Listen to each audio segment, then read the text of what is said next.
Bienvenue pour ce premier cours de l'année, donc pour le cours de la classe de 5e. Donc ça c'est de la classe inversée qu'on va faire par le biais de ces vidéos.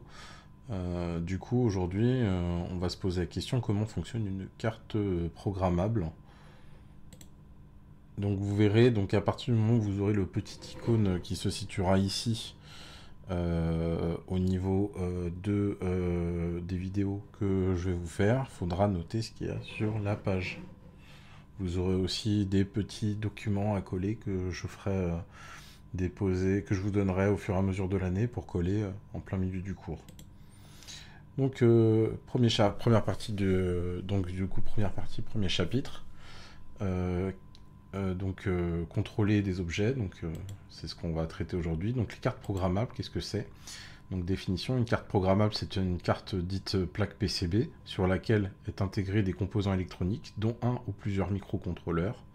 Un microcontrôleur permet de contrôler la carte avec un programme informatique. Ce programme peut être écrit en divers langages de programmation. C'est ce qu'on verra par la suite. Sans programme, la carte ne fonctionne pas, donc c'est ce qu'il faut savoir aussi. Donc il faut l'injecter aussi dans la carte de programmation. Et une fois le programme dans la carte, vous pouvez l'utiliser en toute autonomie sans l'ordinateur. Donc un exemple de carte PCB, les cartes PCB c'est ce que vous voyez qui ressemble à ça. Donc en fait c'est des plaques qui sont isolées et où les trous entre eux sont connectés pour créer des contacts électriques. Ensuite, ce que vous allez avoir sur ces cartes, ça va être des composants électroniques. Là, pour l'exemple, c'est un microcontrôleur Atmega. Et ensuite, vous allez pouvoir faire des programmes. Là, dans ce cas-là, c'est l'exemple que je vous donne, c'est un programme Arduino qui permet d'écrire et d'injecter le code. Donc là, vous allez avoir directement un code qui va être utilisé à cet endroit-là. Alors, quelques cartes programmables pour vous donner un exemple, parce qu'il y en a quand même beaucoup, et là, c'est vraiment un exemple de ce qu'il peut avoir. Il peut en avoir beaucoup plus que ça.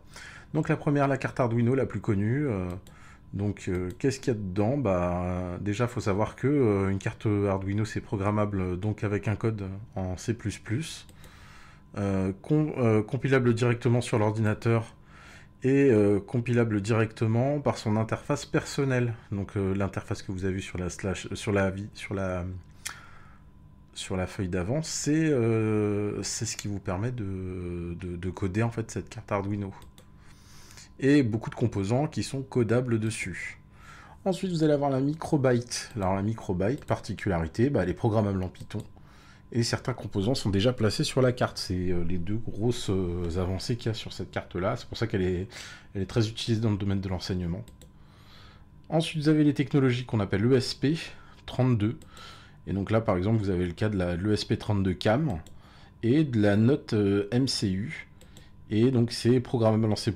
Pareil, vous pouvez la programmer directement sur le programme d'Arduino et utiliser pour des applications en mobilité. Donc oui, c'est fait pour être mobile. C'est des cartes avec de l'ESP dedans et du coup il y a du Wi-Fi intégré dedans. Donc vous pouvez le rajouter sur un réseau de domotique par exemple. Ensuite, vous allez avoir les Raspberry Pi. Donc là, le Raspberry Pi 3 par exemple, c'est une carte qui rentre dans le type des nano-ordinateurs. Donc c'est clairement plus un micro-ordinateur, un petit ordinateur. C'est une carte ordinateur qui vous permet de faire tout ce que vous voulez sous format informatique, sous format d'ordinateur. Le fonctionnement, c'est une installation d'OS, donc Operating System, qu'on appelle aussi en français un système d'exploitation. Les OS s'installent en flashant une carte SD qu'on branche dessus. Donc là, ici, on ne le voit pas. Mais à cet endroit-là en dessous, normalement, vous avez un port où vous pouvez rajouter votre carte SD qui a été flashée sur un logiciel. Et donc, du coup, vous avez installé finalement votre OS dessus. Et donc, les OS les plus connus, ça va être Debian, Ubuntu, Manjaro, par exemple. Et du coup, là, vous voyez, par exemple, ça, c'est une technologie évoluée de la Raspberry Pi. C'est ce qu'on appelle la CM4. Et donc là, c'est la technologie de la Raspberry Pi 4, mais intégrée dans une petite chip.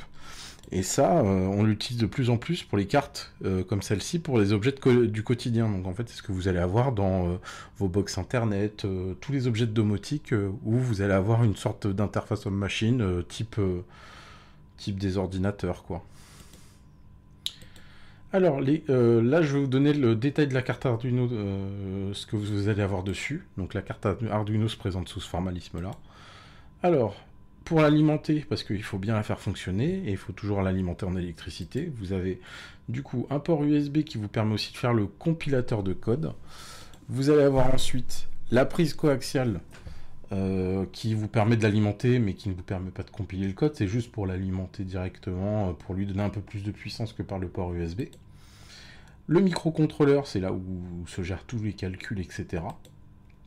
Donc du coup, ce qu'il faut savoir, c'est qu'une l'électronique se travaille en courant continu. Et donc en courant continu, bah du coup, faut savoir que du coup, vous allez aller du plus vers le moins en alimentation, logiquement, d'accord. Donc du coup, vous pouvez directement brancher sur une source de tension un composant, et ensuite le brancher sur la masse pour le retour, d'accord. Ça va être un truc très courant qu'on va utiliser, juste pour l'alimenter. Ensuite, vous allez avoir les ports numériques qui vous permettre aussi de les alimenter, mais justement qui vont être commandés par le biais de l'Arduino. Et donc là, vous avez aussi, il faut faire attention un petit peu ça, cette petite vague là qui veut dire puissance avec modulation, donc modulation de puissance. Et donc là, en fait, vous pouvez gérer du coup une puissance variable de 0 à 255. Où 0 vaut 0 volts et 255 qui vaut 5 volts. Donc vous pouvez alimenter ici du coup les composants par le biais de cette zone là avec une puissance variable, une tension variable aussi. Sur ces pins là, les autres en fait elles font que de l'envoi de tension à 0 ou à 5 volts.